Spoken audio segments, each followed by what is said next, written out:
Baiklah, Assalamualaikum warahmatullahi wabarakatuh. Kita masuk ke materi turunan implisit.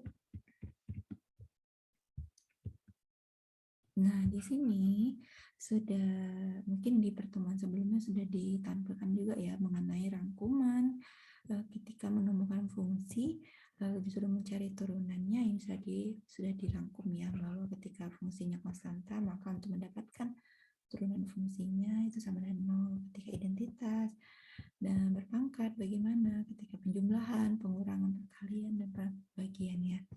Nah, yang kita ketahui bahwa fungsi itu kan bentuknya y sama dengan fx ya. Jadi kalau kita misalkan di sini suatu fungsi x kuadrat ditambah 2x dikurang 3.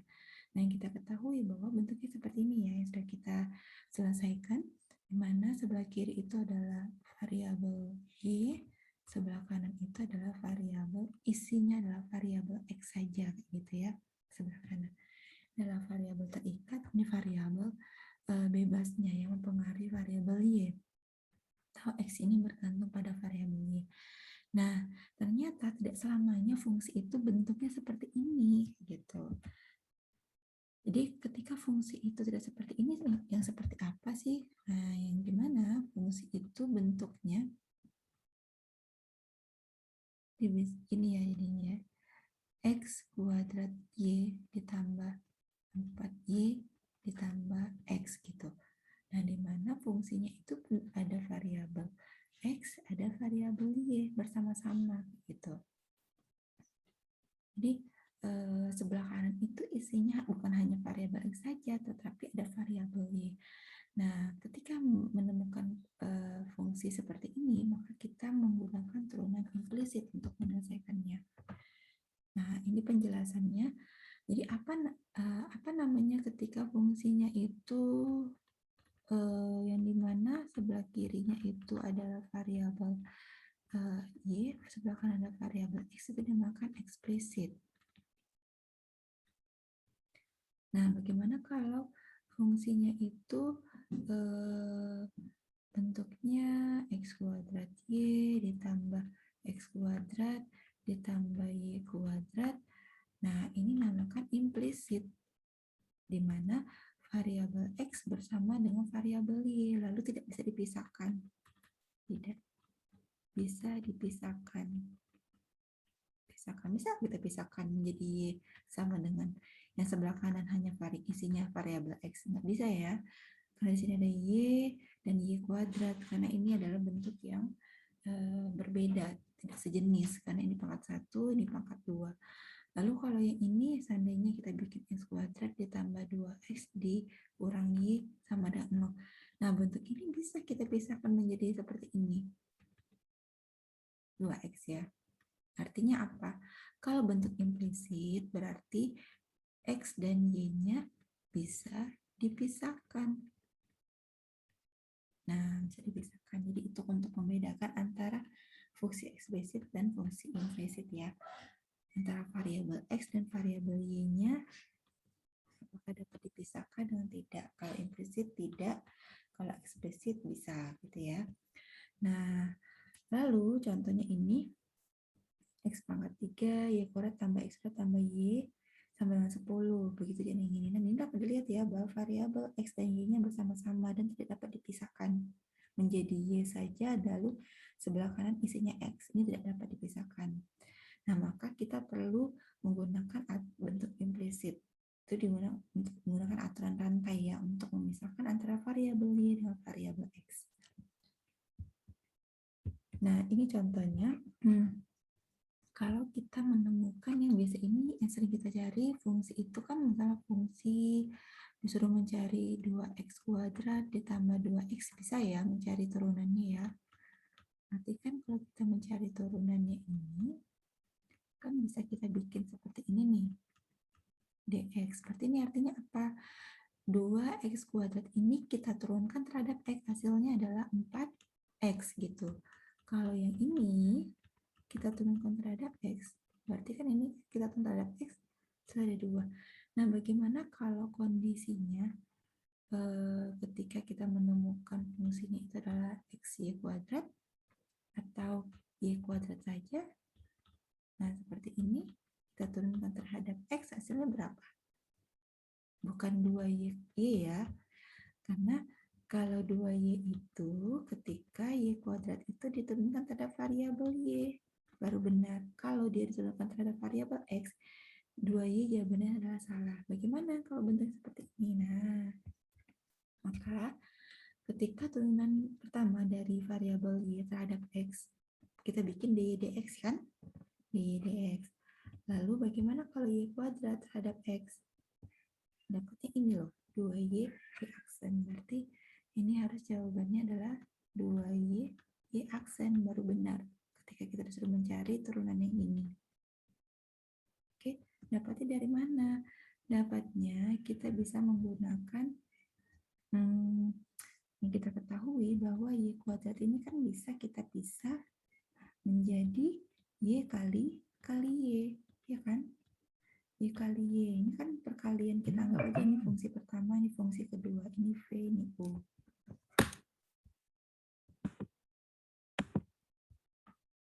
Lalu, ini kan berarti kan kita menggunakan aturan perkalian, aturan turunan perkalian dua buah fungsi. Berarti bagaimana formulanya? Aksen dikali V ditambah U dikali V aksen. Berarti turunan dari U kan dy dx. Ini fungsi V y ditambah fungsi U y dikali ini dy dx. Lalu kalau kita sederhanakan jadinya 2 dy dx. Ada y-nya ya. 2 y dy dx, atau bisa kita bikin 2y y aksen seperti itu. Maka dapat jawabannya ini ya. Begitu juga dengan Y pangkat 3. Berarti kita jabarkan seperti ini. Mungkin kita jabarkannya dengan Y kuadrat dikali Y. Bisa dicoba nanti ya. Lalu sampai ke pangkat N yang diturunkan terhadap variabel X. Kalau berdasarkan ilustrasi ini, maka untuk mencari turunan ini itu sama dengan kalau kita perhatikan ya, berarti kan pangkat 2-nya pindah ke depan, lalu Y kuadratnya diturunkan, hasilnya Y, lalu variabel Y diturunkan lagi terhadap variabel X, maka Y aksen. Ya, maka ini N dikali Y pangkat N kurang 1 dikali Y aksen. Oke, ini contohnya. Nanti contoh yang di set kedua tadi ya, ketika X pangkat 3 Y kuadrat tambah X kuadrat tambah Y sama dengan 10, kita disuruh mencari turunannya. Turunan fungsi ini. Nah, berarti kalau kita turunkan, berarti masing-masing dua sebelah kiri kita turunkan, dua sebelah kanan diturunkan terhadap variabel X. Ingat, terhadap variabel X. Nah, ini diturunkan, bisa ya. Lalu, kalau kita menemukan fungsi yang suku-sukunya itu lebih dari satu, bisa kita selesaikan dengan dipisah-pisah ya. Berarti masing-masing suku kita turunkan. Maka jadinya ini. Ini. Bisa ya?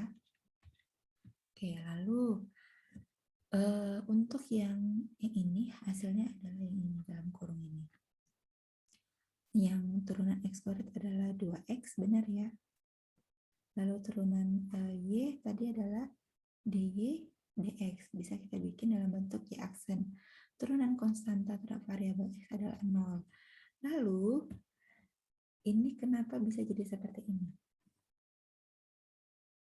Berarti kan dx, X pangkat 3 Y kuadrat ini, berarti kita pisahkan. Ini U, ini adalah V. Berarti ini ada dua buah fungsi. Ini U, ini V. Berarti kita menggunakan aturan perkalian lagi. Berarti kalau ini diturunkan terhadap variabel X sama dengan 3X kuadrat. Fungsi V, Y kuadrat ditambah fungsi U, X pangkat 3. Fungsi Y kuadrat tadi yang sudah dijelaskan adalah 2Y, Y aksen.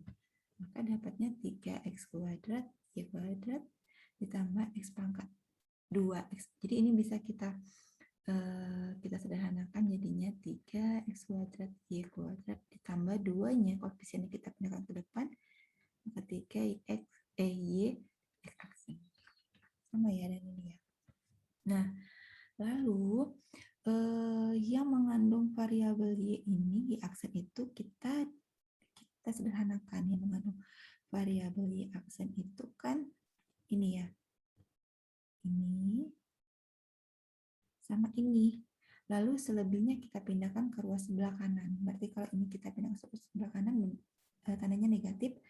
Yang ini karena awalnya positif, pindah ruas jadi negatif. Lalu bentuk ini dengan ini kita sederhanakan jadinya ini. Oke. Nah, karena yang diminta turunan, makanya kita ketahui turunan itu kan bentuknya gini ya. Nah, atau y aksen, maka y aksen ini kita biarkan dia di sebelah kiri, lalu yang selain y aksen kita pindahkan sebelah kanan.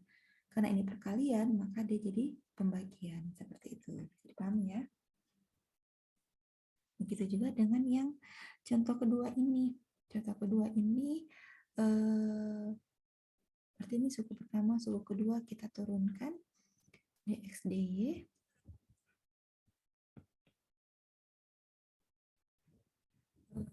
Selanjutnya pisahkan antara suku pertama dengan suku kedua ini, kan ya masing-masing. Ini dapat dilihat bahwa yang 2x itu merupakan hasil dari turunan x kuadrat.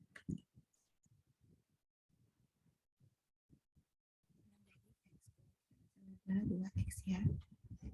Nah, kalau yang ini dapat dilihat turunannya adalah 2 y aksen, karena sudah kita cari tadi ya, bahwa ketika kita menurunkan variabel y kuadrat terhadap variabel x, ingat ya, variabel asal adalah 2y y aksen. Lalu bagaimana yang suku pertama ini? Nah, suku pertama ini kita turunkan, kita juga kita menggunakan aturan rantai. Ingat ya, aturan rantai. Ketika kita menemukan sin, bukan sin x saja, kalau sin x saja bisa langsung kita dapatkan hasilnya adalah cos x. Gimana kalau dia bersama dengan bersama dengan variabel y? Nah, berarti kan kita memisahkan u-nya ini u-nya. Berarti u sama dengan xy, maka turunannya sama dengan turunan u terhadap variabel x.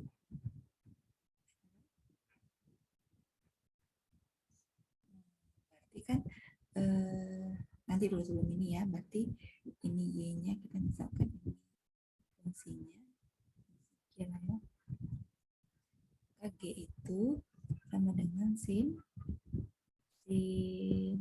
h, ini kita bukan h ya, ulang lagi biar paham.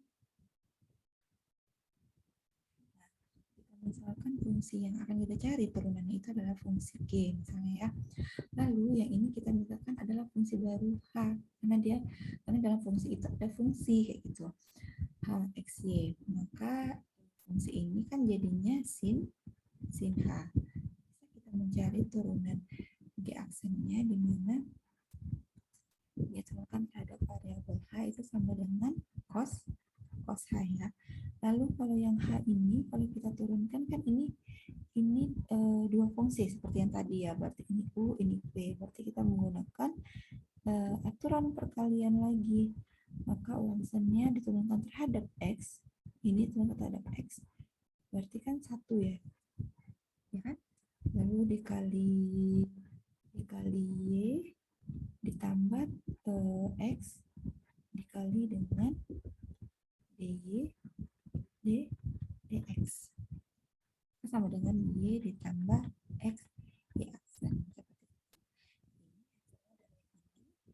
Ya, tunggu ya, maka sin bukan sin ya, cos ya, maka cos h dikali dengan y ditambah x y aksen, ini ya untuk aturan rantainya ya, ya kan, hasil dari turunan yang ini kalau sempit ya, berarti aturan rantainya biar terlihat rantainya, kan kita ingin mencari fungsi G ini diturunkan terhadap variabel X, maka DG, DH, DH, dx. DG-nya itu adalah ini, plus H, dikali DH dx-nya adalah Y ditambah XY aksen, maka hanya kita ganti dengan pemisalan, yaitu cos XY, Y ditambah XY aksen. Sama ya dengan ini ya. Lalu seperti yang ini tadi, yang mengandung variabel Y aksen, kita satukan. Berarti yang ini dipindah ke sebelah kiri, selanjutnya dipindah sebelah kanan. Karena kita diminta turunan, maka yang dibutuhkan adalah Y aksen saja. Maka Y aksen aja yang ditinggalkan di sebelah kiri, lalu sebelahnya dipindahkan sebelah kanan. Seperti itu. Bisa ya? Oke, ini turunan implisit. Contoh yang kedua, bisa dilihat juga hasil turunannya. Sudah dijelaskan bahwa Y pangkat 3 itu hasil adalah Y 3 Y kuadrat Y aksen ya, ditambah 7Y aksen sama dengan 3X kuadrat. Lalu yang sejenis kita sederhanakan. Lalu kita membutuhkan sebelah kiri itu hanya Y aksen, karena kita meminta Y aksennya atau turunan dari fungsi ini. Itu yang diminta adalah turunan Y aksennya, maka yang sebelah kiri disisakan Y aksen. Dapatnya ini. Oke, bisa ya. Lalu contoh yang ketiga sama persis. Sama persis, berarti ini misalkan adalah U-nya. Yang ini Y-nya. Kita menggunakan perkalian. Perkalian bukan ya. Kita bisa menggunakan aturan turunan perkalian dua fungsi, atau kalau yang ini contohnya kita menggunakan ya aturan fungsi ya, bukan aturan rantai ya yang Ibu bikin sini. Oke, mohon maaf mungkin biar kalian tidak bingung ya, Ibu ulangi kembali bahwa untuk yang suku pertama ini kan sama seperti contoh yang pertama tadi ya, bahwa fungsi ini kita turunkan masing-masing suku, ini kita turunkan ya. Maka kalau satu persatu kita turunkan, berarti kan suku pertama dulu ya kita turunkan ya. Untuk penurunannya ini kita misalkan U-nya itu, ini kan perkalian dua buah fungsi nih. Berarti ada variabel X, ada variabel Y. Ini adalah fungsi pertama, ini fungsi kedua. Atau kita misalkan U, ini dari V-nya ya. Lalu kita kalikan, berarti ini menggunakan U aksen dikali V ditambah U dikali V aksen ya, sama seperti yang tadi. Dapatnya ini. Lalu kalau 3Y gimana? 3Y ya, karena tadi sudah dijelaskan ya, bahwa ketika kita menurunkan Y ini terhadap variabel X, dapatnya adalah 3Y aksen. Lalu kalau yang sebelah kanan gimana? Dapatnya 3X kuadrat, karena kita menurunkan semua variabel, semua suku-suku ini terhadap variabel X. Ingat ya, diturunkan terhadap variabel X. Sama seperti yang tadi, kita membutuhkan Y aksen, jadinya seperti ini.